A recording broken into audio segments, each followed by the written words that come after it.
Okay, so this week's Parshas Vayeishev, begins on page 199. And the Parsha begins, Yaakov settled in the land of his father, sojourning in the land of Canaan. These are the chronicles of Yaakov. Yosef, age of 17, was a shepherd with his brothers by the flock, but he was a youth with the sons of Bilhah, the sons of Zilpah, his father's wives, and Yosef would bring evil reports about them to his father. Okay, so it begins with Yaakov settling in the land of his father's sojournings. And our sages say that this expression that he settled implied that he wanted his living in this world to be somewhat permanent. And our sages say, and they say that that was inappropriate for a person of Yaakov's spiritual stature to want to settle, which implies he wanted that like tranquility. And immediately he started having trouble. The trouble of Yosef came upon him. And the Klei Yakar expounds on this and like where they see this in the Psukim, what exactly that means. And the Klei Yakar points out that it says that Yaakov settled in the land of his father's sojournings. You would think it would say Yaakov settled in the land that his father settled, or Yaakov sojourned in the land of his father's sojourning. Why does it switch the word for living in a place? And that's where they say that there's a contrast between how Yaakov lived and and his father lived. That his father Yitzchak lived in the land as a sojourning, which implies very temporary. And that's understood to me, and he understands that to mean not just in the land as in the land of Israel, the location that he lived, but this world in general, he lived as sojourning. He lived that I'm passing through. This isn't really my home. My home is the world to come. And when that's what sojourning means. Whereas Yaakov settled, meaning he wanted to live a more as a resident in this world. Right? And his level that was taken, and his spiritual level that was taken as being inappropriate.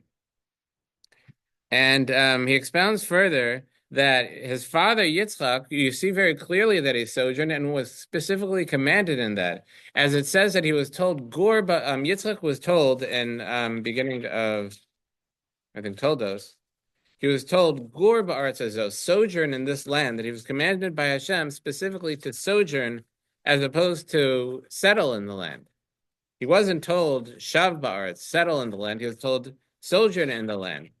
And the reason for that and this is going back generations now to Avraham, that in Avraham, in the covenant between the parts, Avraham had a prophecy where he was told that that your descendants will be sojourners in a land that's not theirs, and they'll serve for 400 years. And this was the original prophecy, which is very important in this parsha, because this parsha is the beginning of the descent into Egypt, which was where that was fulfilled, that we were oppressed by the people that we were strangers in their land. But in Egypt, we weren't in Egypt for 400 years. We were only in Egypt for 210 years. And so our sages say that the 400 years starts with the birth of Yitzchak.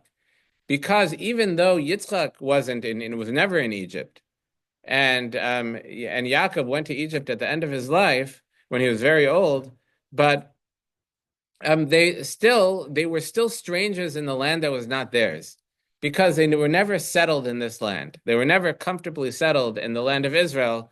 They were moving from place to place and encountering difficulties. So that itself was a fulfillment of the prophecy of being strangers in a land that's not theirs.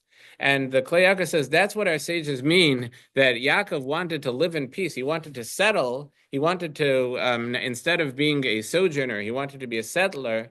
Immediately, the trouble with Yosef began, and that was the beginning. Now that because if he would be sojourning, then this wouldn't, if he would be settled, then his living wouldn't count as being part of the 400 years.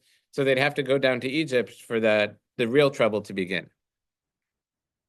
Okay, and there's a story with the Chafetz Chaim that really illustrates this idea of the very righteous, that they don't see themselves as being settled in this world, that they're just passing through, and this is a temporary arrangement.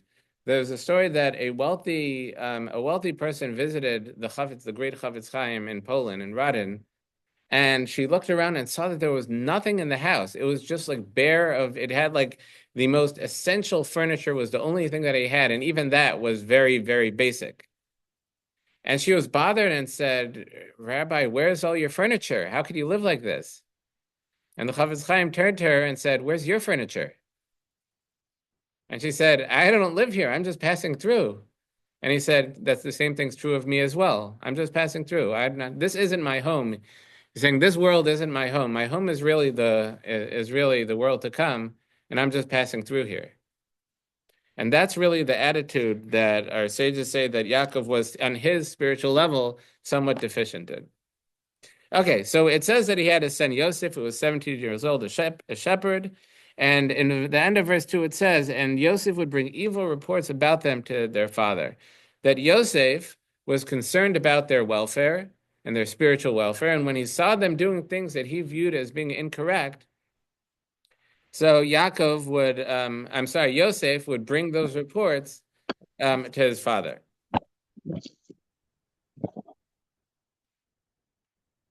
Okay, so, and it continues in verse 3. Now Yisrael loved Yosef more than all his sons since he was a child of his old age, and he made him a fine woolen tunic. And here the Kli Yakar, and it's also called the coat of many colors in many translations.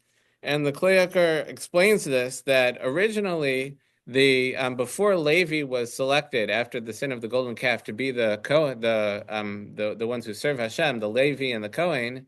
So originally it was the firstborns that had that, which was Reuven. Reuven was Yaakov's firstborn. But when Reuven sinned in an earlier Parsha with Bilhah, so that firstborn rights were taken away from Reuven and given to Yosef, who was the firstborn of Rachel. So as a result of this, Yosef was the one who was kind of the Levi of the time, the one who was designated to serve Hashem.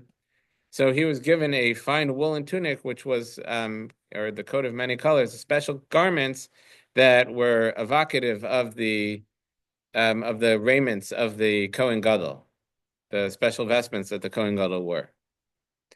Okay, and in verse 4, his brothers saw that it was he whom their father loved most of all his brothers, so they hated him and they could not speak to him peaceably. And Yosef dreamt a dream where he saw 11 sheaves of grain that bowed down to his sheaf of grain, and he told his brothers, and they hated him. And then in verse 9, he dreamt another dream, and he said, look, I dreamt another dream. Behold, the sun, the moon, and the 11 stars were bowing down to me. And he related it to his father and to his brothers. His father scolded him and said to him, what is this dream that you have dreamt? Are we to come, I, your mother, and your brothers, to bow down to you to the ground? So his brothers were jealous of him, but his father kept the matter in mind. And the Beis Halevi points out here that with the first dream he told his brothers in verse 8, and his brothers said to him, would you then reign over us? Would you then dominate us? And they hated him even more. So, and then with the second dream, it says his father scolded him and said to him, what is this dream that you have? Are we to come, etc., to bow down to you? So his brothers were jealous of him. So the Beis Halevi says the first dream, the brothers protested. The second dream, they didn't. They didn't say anything. The father did. And he says that our sages say that dreams are understood based on their interpretation, meaning that a dream could have very subtle meaning that's very unclear. And meaning a true dream, a dream that is actually prophecy, a lot of times it's subject to interpretation. And the interpretation might actually influence the outcome of the meaning of the dream. And the Gemara in Brachos brings stories where someone would interpret the dream with a good outcome, and the good outcome would happen. And someone would interpret the dream in a bad way, and a bad outcome would happen. And really, the dream depends on its interpretation, how it's interpreted. And with the first dream, when his brothers heard this, they say, would you then reign over us? Would you then dominate us? Meaning they themselves interpreted it to be that that they would be bowing down to Yosef, and Yosef would dominate them. And then they hated him even more because now they were the cause of their own meaning of the dream. They caused the meaning of the dream by interpreting it in that way. The next dream, they didn't say anything. When they heard his dream, they kept quiet. They didn't want to influence. Again, they didn't want to influence the meaning of the dream in a way that they wouldn't like. But then Yaakov interpreted it in the same way. Their father interpreted it to mean that they would all be bowing down to Yosef. So now they were really jealous of him. Okay. So on page 203, there's a fascinating story here. In verse 12, now his brothers went to pasture their father's flock in Shechem, and Yisrael said to Yosef, your brothers are pasturing in Shechem, are they not? Come, I will send you to them. And he said to him, here I am. And he said to him, go now, look into the welfare of your brothers and the welfare of the flock, and bring me back word. So he sent him from the depths of Hebron, and he arrived at Shechem. So the commentaries ask, did Yaakov not know that there was resentment between him and his brothers, and just sending Yosef out to his brothers would be bad news? And Rashi understands from the wording of the verse, from the depths of Hebron, he says Hebron's on a mountain, and the depth of Hebron means from the deep promise to the one buried in Hebron. And that means that this whole thing was arranged by God as a result of that prophecy to Avram that his descendants would be slaves in a land that was not theirs. And all events here, everything that's happening here is pushing them towards Egypt. And this step of Yosef going towards Egypt is the first step in the Jews following and eventually becoming slaves in Egypt. So this is all being, orchestrated as a fulfillment of that prophecy to Abraham, the one who's buried in Hebron. Okay, arrived at Shechem. In verse 15 on page 203, a man discovered him, and behold, he was blundering in the field. He was just wandering in the field, couldn't find his brothers. The man asked him, saying, what do you seek? And he said, my brothers do I seek. Tell me, please, where they are pasturing. And the man said, they have journeyed on from here. For I hear them saying, let us go to Dosan. So Yosef went after his brothers and found them at Dosan. Okay, so here Rashi says, first of all, that a man discovered him. That man that discovered him was the angel Gabriel, which is the spiritual fulfillment, the one who's fulfills the will of Hashem to bring about justice, which I guess sending Yosef down to Egypt was the justice of Hashem for that prophecy of Abraham. But in this conversation, it says, the man discovered him. He says, what do you seek? In verse 16, and he said, my brothers do I seek. Please tell me where they're pasturing. And the man said, they have journeyed on from here. For I heard them saying, let us go to Dosan. And Rashi brings the Medrash, our sages say, that they have journeyed on from here. It was kind of a warning that was hidden in his words. The Ramban says that it was actually, his words could be understood in two ways, that the angel was directing Yosef towards them, but at the same time, he was sending him a hidden message. The truth was that they have journeyed on from here, meaning they have journeyed on from your brotherhood. They've moved on from being your brother, and there's danger there. And I heard from my father that this was an answer to the original statement of Yosef, that when he said, what do you seek? In verse 16, Yosef said, my brothers do I seek, that he was looking for brotherhood, meaning his brothers hated him. And he was looking for, my brothers do I seek, means he wanted brothers. He wanted to have a brotherly relationship with his brothers. And the angel's answer to that was, they've journeyed on from there, meaning they've moved on from that. You won't find it. You won't find the brotherhood with them. But Yosef didn't understand that, and he understood it as a message that they've moved to Dosan, so he goes towards Dosan. In verse 18, they saw him from afar, and when he had not yet approached them, they conspired against him to kill him. And our sages say they conspired, when he was far away, they tried to kill him. Our sages say they sent a pack of dogs after him to tear him apart. And I think our sages say that this was actually a hint towards one of the reasons that they wanted to kill him is because he spoke ill of them. And our sages compare someone who speaks Lashon Hara, who speaks ill of others, trying to damage others, to dogs that are barking, making noise. And so this was kind of like an answer to that, is that they sent dogs after him. He was speaking ill of them. They were sending dogs after him. Okay, so they said to one another, look, the dreamer is coming. It didn't work. He was approaching. So now come, let us kill him and throw him into one of the pits, and we'll say a wild beast devoured him, and then we shall see what will become of his dreams. And our sages derived from the wording of the verse earlier is that they actually they convened a court and debated and decided that he judged him as being deserving of death. And what did Yosef ever do to deserve death? So the commentaries say that when they saw him speaking ill of them to their father, they did not interpret that as him trying to, wanting their welfare and making sure they're on the right path. They thought either they wanted they wanted him to, and the father to curse them or something along those lines, which would bring about their deaths, or they knew the history of they knew the history of their family, and their grandfather, their great grandfather Avraham had two sons, or he had a number of sons. He had Yishmael and Yitzchak, and then sons from Keturah, other sons, Midian, Midan, etc. And only one of them was chosen to be his successor and the one to carry on this mission of being the people of God. And then the next generation, Yitzchak, the son of Avram, their grandfather, had two sons. He had Esav and Yaakov. And one of them was chosen to be his successor and carry on this mission.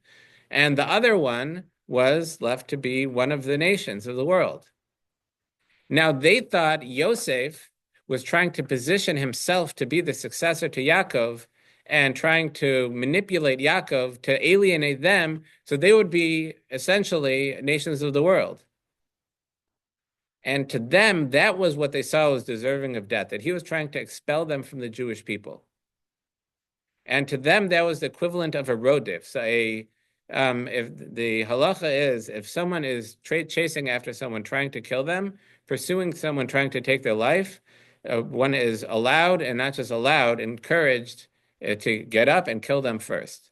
That we're commanded to defend ourselves. And if someone's trying to kill us, we kill to defend ourselves. Even though if, let's say, someone were to threaten our life, unless we kill another person, we're not allowed to do that. A person has to give up their life rather than commit murder. But if someone is trying to kill them, we're supposed to kill that person rather than be killed. So when they saw their understanding of Yosef was trying to manipulate Yaakov to expel them from being part of the Jewish people, to them that was the equivalent of being chased after by someone trying to kill them. He was trying to kill their life of being part of the Jewish people. And for that reason, they judged him that we have to kill him to stop him. Okay, so they said, we'll throw him into one of the pits and say a wild beast devoured him. In verse 21, Reuven heard he rescued and said, we can't strike him mortally. And he said, rather, we should just throw him into a pit. Instead of actually killing him by hand, throw him in a pit and let him die on his own. And that's what they did. They throw him in. They were eating food. In verse 25 on page 205, they came to eat food. They raised their eyes and saw, behold, a caravan of Ishmaelites, descendants of Yishmael, was coming from Gilead, their camels bearing spices, balsam, lotus, on the way to bring them down to Egypt. Yehuda said to his brothers, what gain will there be if we kill our brothers and cover up his blood? Let us sell him to the Ishmaelites, but let our hand not be upon him, for he is our brother, our own flesh. So Yehuda said, rather than allow him to die by throwing him into a pit, let us sell him to this caravan. He'll be a slave, and a slave was a permanent position, and will never bother us again, because no slave ever gets out of slavery. And his brothers agreed. In verse 28, Midianite men, traders, passed by. They drew Yosef up, lifted him out of the pit, and sold Yosef to the Ishmaelites for 20 pieces of silver, then brought Yosef to Egypt. So this is very interesting. It says that there was a caravan of Ishmaelites, and it's the Midianites raised him up, and they sold him to the Ishmaelites. So what's going on here? So according to Rashi, and brings the Medrash that he was actually sold back and forth. He was sold a number of times. That he was sold to the Ishmaelites and to the Midianites, and then perhaps to the Midanites, other groups. He was sold back and forth a number of times.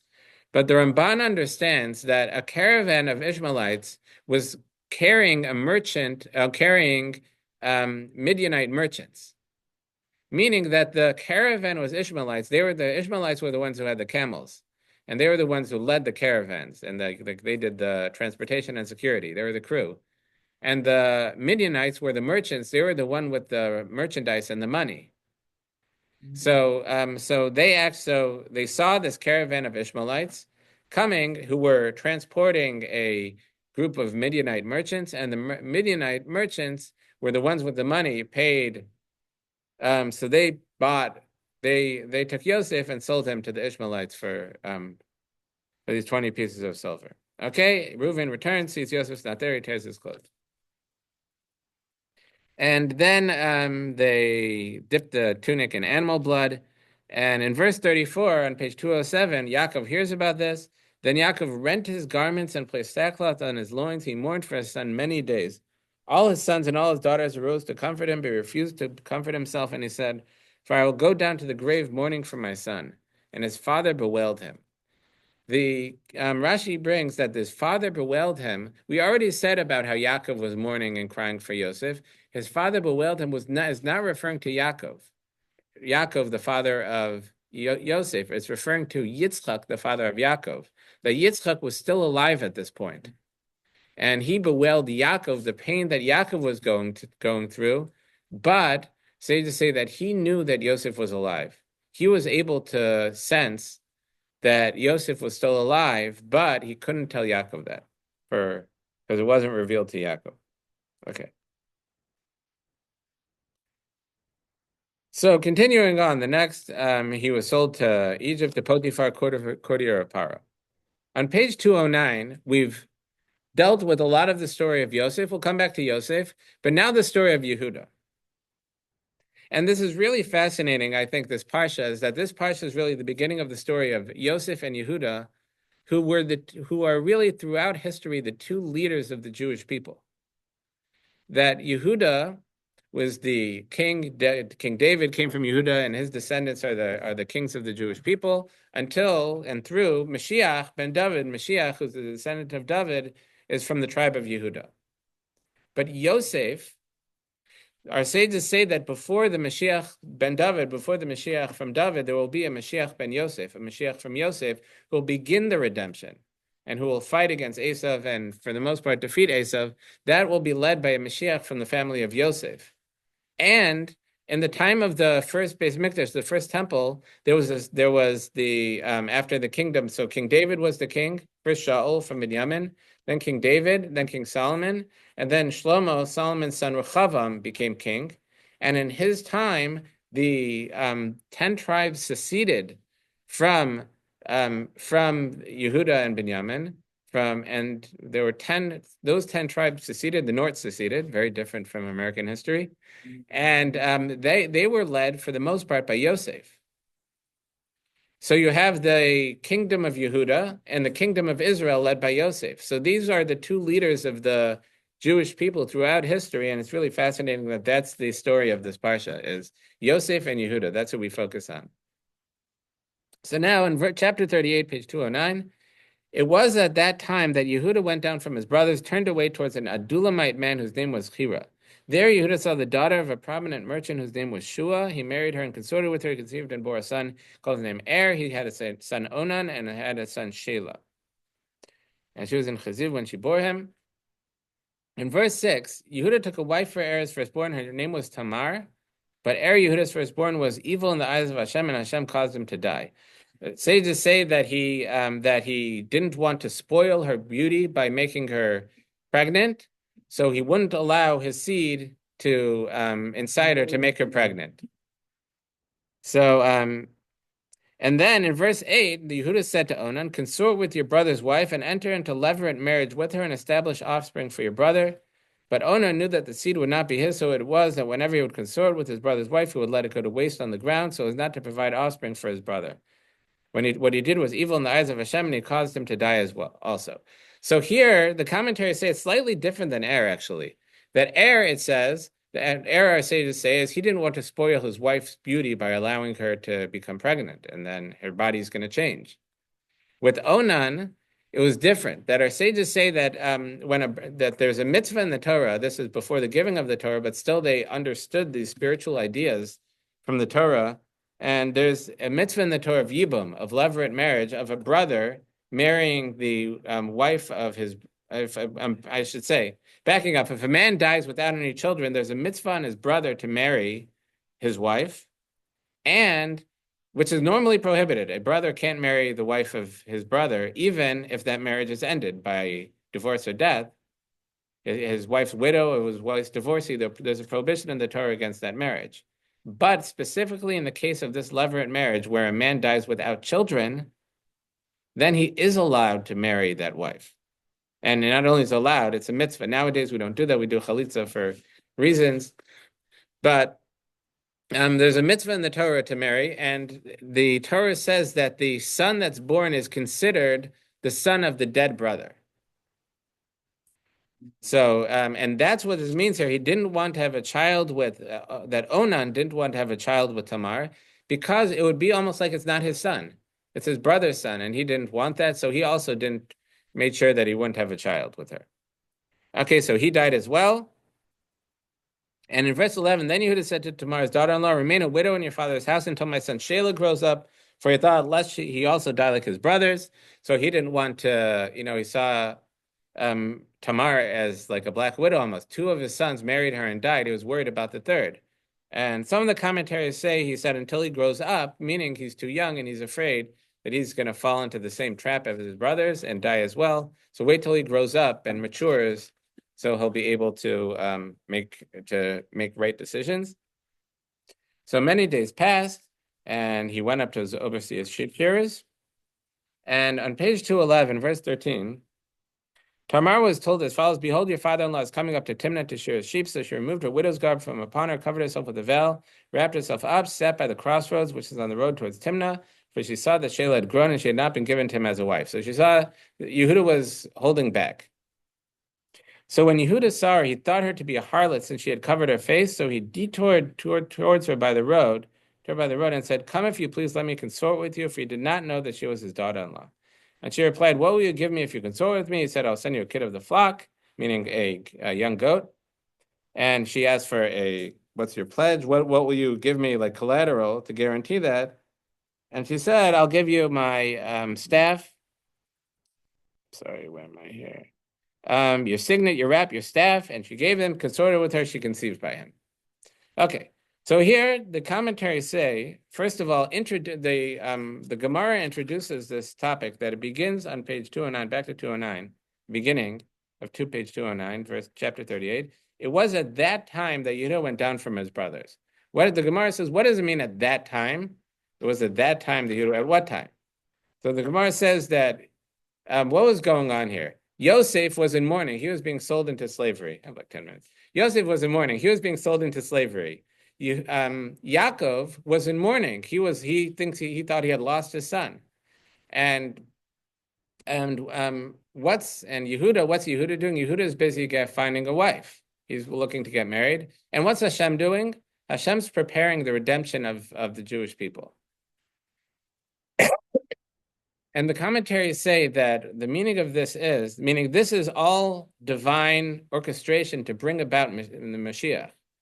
And this union, we'll see, this pregnancy of Tamar from Yehuda ultimately produces Peretz, who was an ancestor of David HaMelech, of King David. So, and where am I here? Oh yeah. So I say the meaning of this is that that this is the beginning of the first exile of the Jewish people.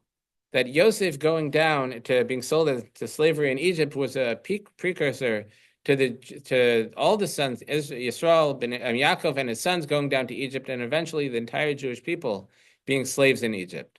And this is the beginning of that. So as the slavery our first exile is beginning, Hashem's already orchestrating our ultimate exit from exile and the ultimate redemption. The sages say that the Hashem always prepares the healing before the disease, and meaning that Hashem never sends us into a difficulty without an exit plan. That the Jewish people always have a redemption before anything bad happens to them. It's already prepared. And this is Hashem preparing the redemption before our exile. And our sages say that in verse 16, where it says, so he detoured her to her by the road, our sages say that was an angel that pushed him in that direction. And there was some level that was outside of his control here. Okay, so continuing on, he was looking for her. He sent someone to pay her and to get back his security. And In verse 21, he inquired of all the people that he was looking around for her, where is the harlot from that street, that corner? And they said that she's not there. Okay. So on page 213, in verse 24, it was when about 3 months had passed that Yehuda was told, your daughter-in-law has committed harlotry, and moreover, she is conceived by harlotry. That they said she's pregnant. After 3 months is usually when you could tell. And Yehuda said, take her out and let her be burnt. So the commentary is about it. Why be burnt?